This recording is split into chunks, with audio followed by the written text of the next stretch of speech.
नमस्कार, मैं हूं जल्पा क्षत्रिय और आप देख रहे हो के न्यूज़ नेशनल। हम देश से नहीं बिकने देंगे, हम देश से नहीं झुकने देंगे। हमें सौगंध है हमारे मीडिया धर्म की, हम झूठ नहीं चलने देंगे। कोरोना काल में जब जनता को कहीं तकलीफ हुई तो माना कि आवाज उठानी थी और वो जरूरी भी था, लेकिन हर चीज में सोचे समझे बिना झूठ फैलाना वो गलत बात है।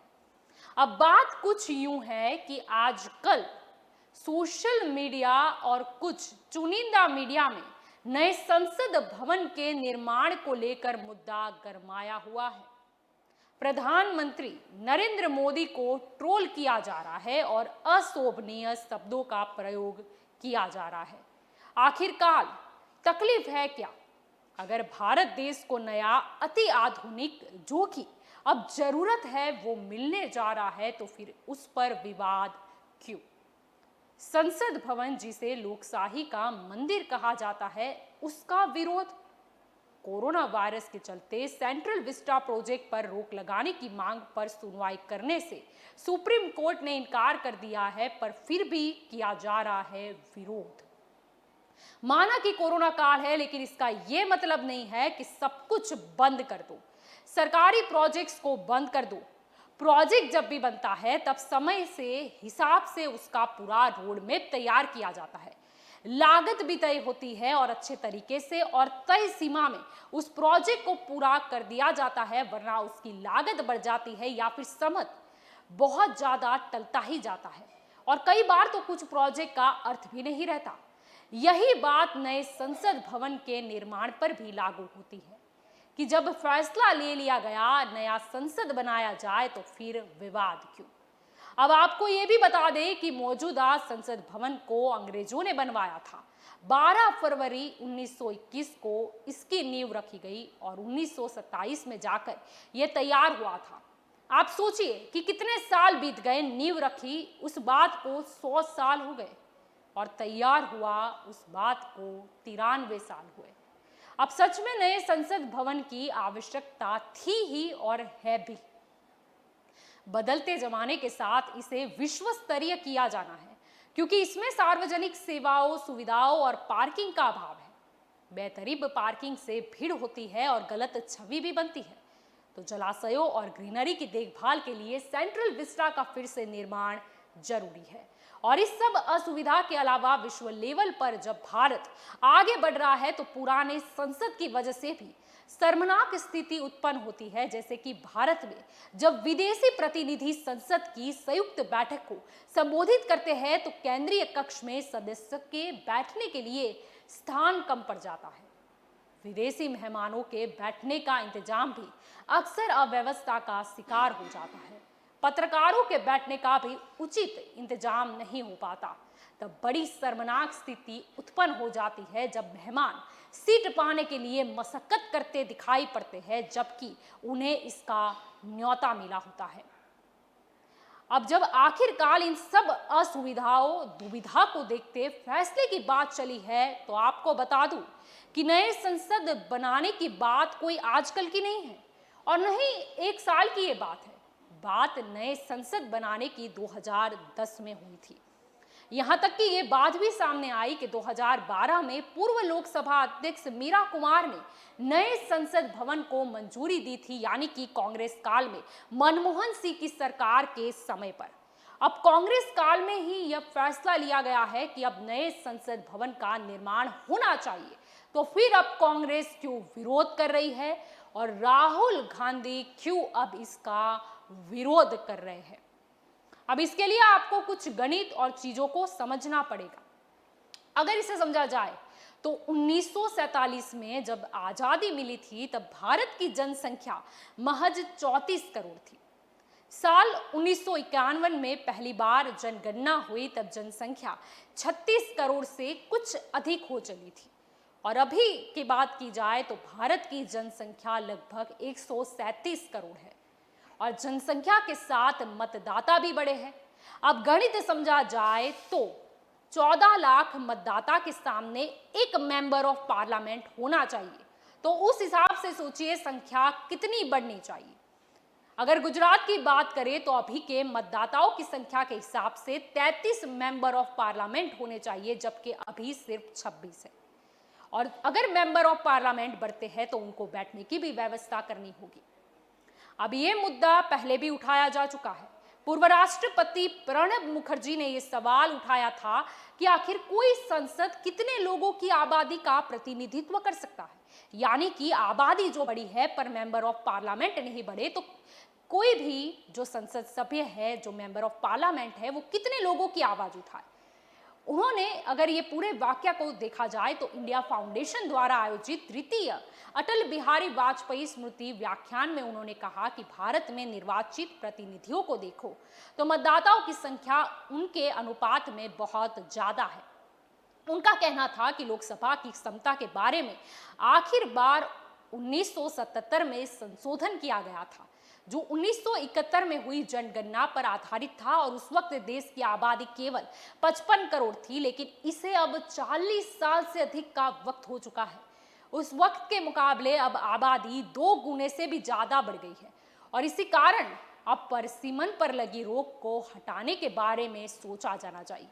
उन्होंने कहा कि आदर्श रूप से संसद में लोकसभा और राज्यसभा सदस्यों की संख्या पर लगी रोक को खत्म किया जाना चाहिए, लेकिन जब भी लोकसभा की सीटें बढ़ाकर 1000 करने और इसी के अनुपात से राज्यसभा की सीटें बढ़ाने की बात होती है, तो ऐसा न करने के पक्ष में व्यवस्थागत समस्याओं की दलील दी जाती है। अब इसी दलील की वजह से और बैठने की व्यवस्था की कमी को दूर करने के लिए तो नए संसद भवन का निर्माण किया जा रहा है, तो फिर विरोध किस बात का। लोकसभा की क्षमता 1971 में हुई जनगणना पर आधारित थी, और उस वक्त देश की आबादी केवल 55 करोड़ थी। अब देश की आबादी अब जब 137 करोड़ है और जनसंख्या बढ़ने के साथ लोगों की समस्या में भी बढ़ोतरी हुई है, इसीलिए अब जरूरत आ पड़ी है नए संसद भवन निर्माण की।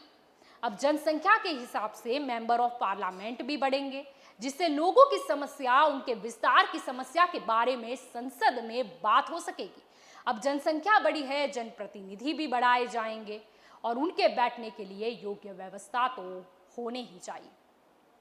पहले ये था कि बात भले ही 2010 में हुई थी, मंजूरी भी मनमोहन सिंह की सरकार में हुई, लेकिन पहले सिर्फ और सिर्फ बातें, चर्चाएं होती थी, काम नहीं दिखता था। अब अगर हम दूसरे देश की बात करें तो ऑस्ट्रेलिया के संसद भवन का निर्माण भी 1927 के आसपास ही किया गया था, लेकिन ऑस्ट्रेलिया ने पहले से ही तय कर रखा था कि उसकी बिल्डिंग का इस्तेमाल 60 साल से ज्यादा नहीं होगा। इसी वजह से ऑस्ट्रेलिया ने नई संसद बना ली और 1987 में नए भवन में संसद शिफ्ट भी हो गई। अब आप सोचिए कि कहां ऑस्ट्रेलिया के हिसाब से 60 साल और कहां हमारे संसद के 93 साल, और अगर नींव रखी उस दिन से गिने तो 100 साल। हमारी संसद बिल्डिंग जरूरत थी ही नई संसद निर्माण की थी।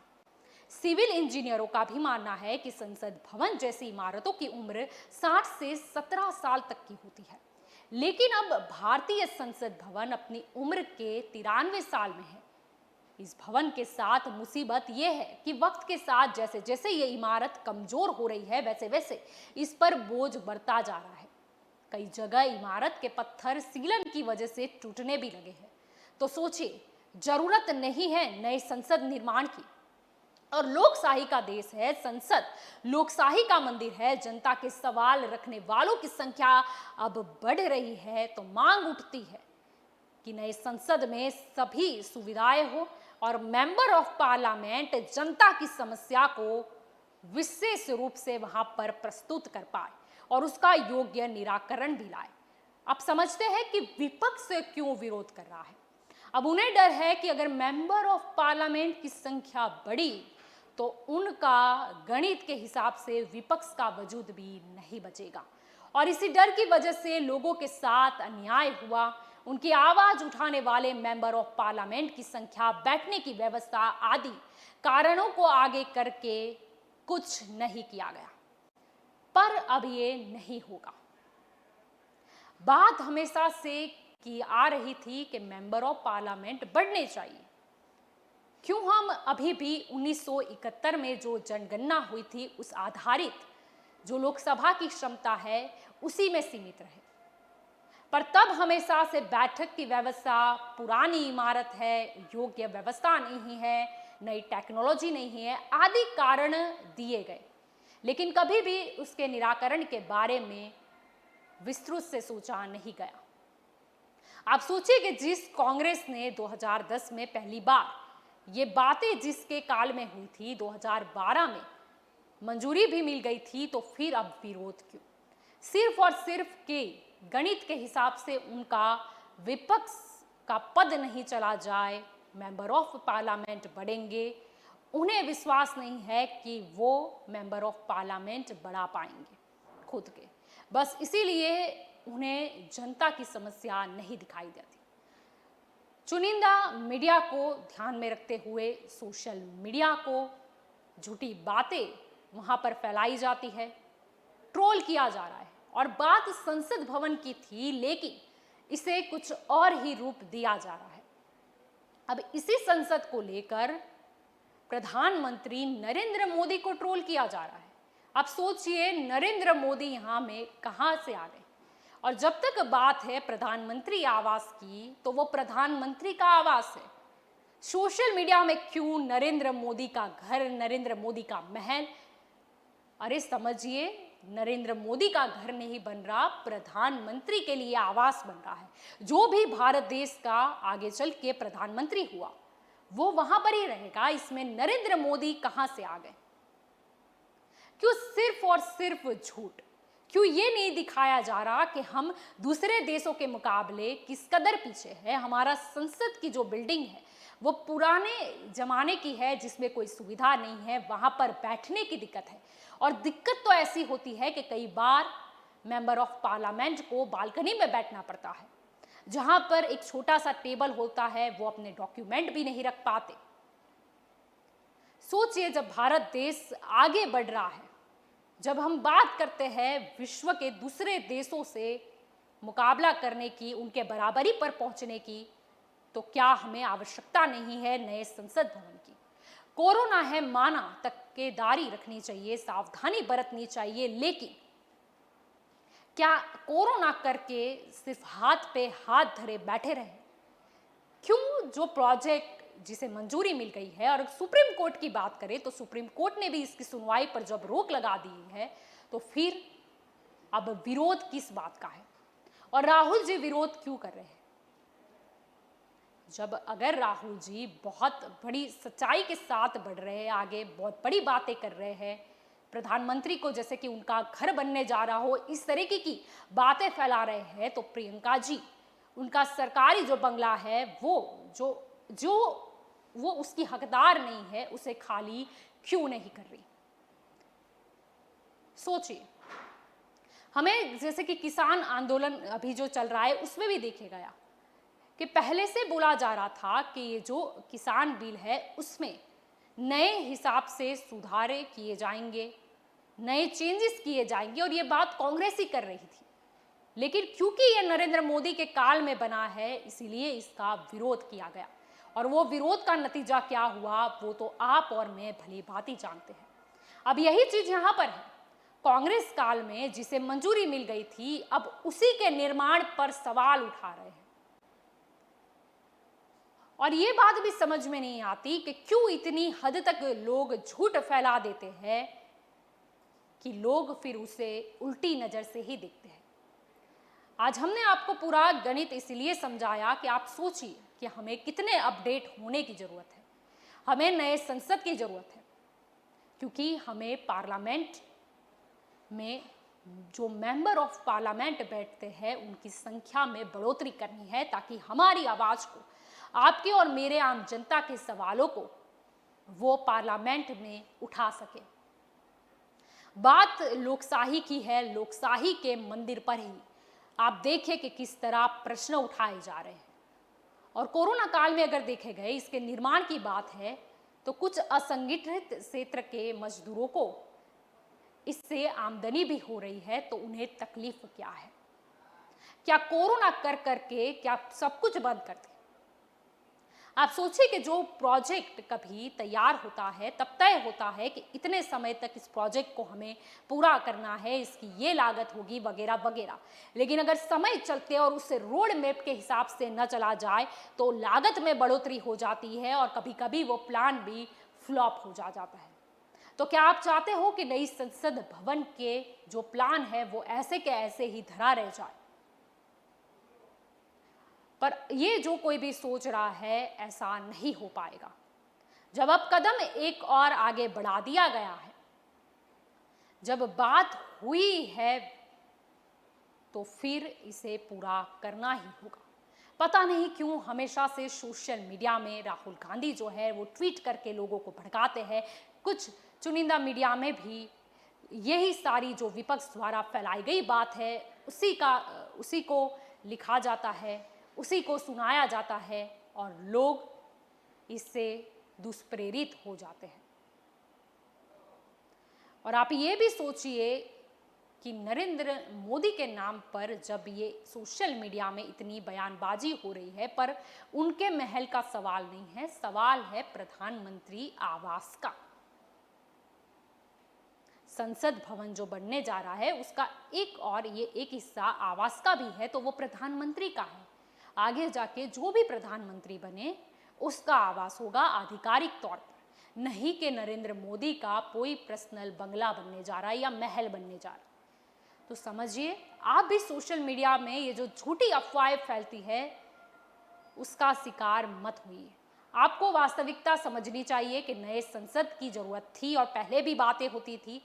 फर्क इतना है कि उनके काल में नहीं हो पाया और अब ये भाजपा सरकार, मोदी सरकार क्यों कर रही है, इसीलिए इसका विरोध कर दो। ये किसी का भी शाही शौक नहीं है, किंतु ये जरूरत है।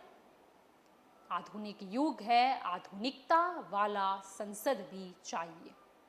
पहले भी विदेशी मेहमान आते थे जो बैठने के लिए, सीट के लिए कसमकस करते थे और काफी शर्मिंदी हमें उठानी पड़ती थी। अब ये शर्मनाक परिस्थिति से हम आजाद हो जाएंगे। नया संसद बनने जा रहा है, आशा ये भी रखते हैं कि लोगों की समस्या जो है उसका निराकरण भी आएगा, कुछ नए फैसले भी लिए जाएंगे, देश का विकास भी होगा। ये स्पेशल रिपोर्ट इसलिए हमने आपको बताई क्योंकि आजकल काफ़ी ट्रेंड हो रहा है और कुछ अफवाहें भी फैलाई जा रही है, तो इस अफवाहों से आप दूर रहिए। आप सोचिए कि ये आपके ही हित में है। नया पार्लियामेंट बनेगा, मेंबर ऑफ पार्लियामेंट की संख्या भी बढ़ाई गई, तो अब कोई दिक्कत नहीं होगी और आपके जो भी प्रश्न है उसे वहाँ पर प्रस्तुत किया जाएगा। पहले से ये हुआ कि कभी दिखा गया जाति के ऊपर राजनीति, ज्ञाति के ऊपर राजनीति, पर अब ये नहीं होगा। बात पहले कही गई थी कि हम कृषि कानून में बदलाव लाएंगे, लेकिन किया कुछ नहीं गया। पहले भी ये नए संसद भवन बनाने की बात की गई थी, लेकिन किया कुछ भी नहीं गया। पर जब अब जनसंख्या बढ़ी है, मतदाताओं की संख्या भी बढ़ चुकी है, तो अब जरूरत है ही, अब इसे अपडेट करने की आवश्यकता है और इसमें कोई भी दो मत नहीं है। तो आप भी जागरूक बनिए और जो भी अफवाह है, झूठ है, उससे दूर रहिए। सोशल मीडिया में व्यक्तिगत नाम से भले ही टारगेट किया जाता हो, लेकिन उससे वास्तविकता छुपती नहीं है और सत्य कभी भी नहीं छुपता। और ये हमारे मीडिया का धर्म भी है कि हम झूठ नहीं फैलने देंगे, क्योंकि ये जब झूठ फैलता है तब लोगों की मानसिकता इससे खराब हो जाती है। लोग सही चीज को भी गलत समझने लगते हैं। लेकिन आप इस सब से दूर रहिए और अब हमें भी जागरूक होना चाहिए। लोकशाही का देश है, हमें भी मेंबर ऑफ पार्लियामेंट की संख्या बढ़े, हमारे जो प्रश्न हैं, हमारी जो समस्या है उसे पार्लियामेंट में प्रस्तुत किया जाए, इस पर ध्यान देना चाहिए, नहीं कि कुछ भी फैलाए जाने वाली झूठी बातों पर। तो हमारी स्पेशल रिपोर्ट इतनी ही थी अभी, जिसमें आपको पूरा गणित समझ में आ गया होगा, आपको सारी बातें समझने में आ गई होगी कि हमें क्या ज़रूरत है नए संसद की। अब नया संसद आएगा और उम्मीद है कि हम भी, जब लोकशाही का देश है तो हमारी बातों को भी वहाँ पर प्रस्तुत किया जाएगा, समस्याओं का निराकरण ला दिया जाएगा। तो स्पेशल रिपोर्ट में अभी बस इतना ही। ज़्यादा जानकारी के लिए आप जुड़े रहे के न्यूज़ के साथ। नमस्कार।